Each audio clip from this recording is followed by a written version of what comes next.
ஆயில்ய நட்சத்திரத்தில் பிறந்த உங்களுக்கு இந்த டிசம்பர் மாதம் எப்படி இருக்குன்னு பார்க்குறபோது, நீங்கள் ஏதாவது சொந்த பிஸ்னஸ் பண்ணிட்டு இருந்தீங்கன்னா, இந்த மாதம் பரவாயில்ல.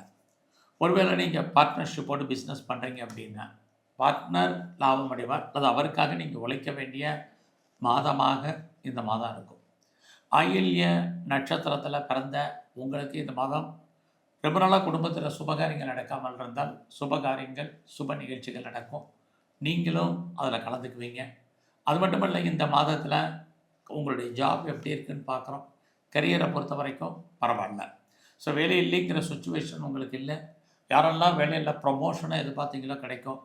இன்க்ரிமெண்ட்டோ, இன்சென்டிவோ, போனஸோ, அரியர்ஸோ, ஹைக்கோ என்னெல்லாம் எதிர்பார்க்குறீங்களோ அது அத்தனையும் ஆயில்ய நட்சத்திரத்தில் பிறந்தா உங்களுக்கு இருக்குது.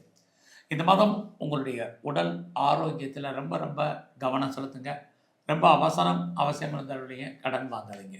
ஏன்னா கேட்ட இடத்துல பணம் கடன் கிடைப்பதற்கான வாய்ப்புகள் நிறைய இருந்தாலும், ஏன் கடன் வாங்குறோம், எதுக்கு கடன் வாங்குறது தெரிஞ்சு முடிவு பண்ணுங்கள். இது ரொம்ப முக்கியம். இந்த மாதத்தில் உங்களுக்கு வழக்குகள் இருந்தால் வழக்குகள்லேருந்து நீங்கள் ஜெயிப்பதற்கு அதுலேருந்து விடுபடுவதற்கான வாய்ப்புகள், சந்தர்ப்பங்கள் நிறையவே உங்களுக்கு உண்டு.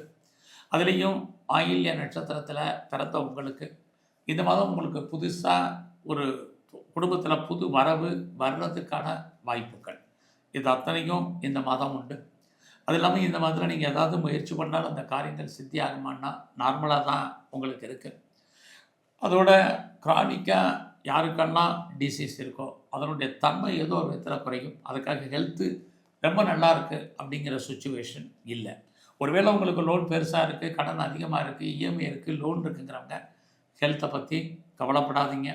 ஸோ இந்த மாதத்தை பொறுத்த வரைக்கும் அவசரம் முதலே சொன்னதான், கடன் வாங்காதீங்க, ரொம்ப ரொம்ப முக்கியம். இந்த மாதத்தில் அப்பாவுடைய உடல் ஆரோக்கியத்தில் கவனம் செலுத்துங்க. ஆயில்ய நட்சத்திரத்தில் பிறந்த நீங்கள் இந்த மாதம் சிவ வழிபாடும் பெருமாளுடைய தரிசனமும் உங்களுக்கு ரொம்ப முக்கியம்.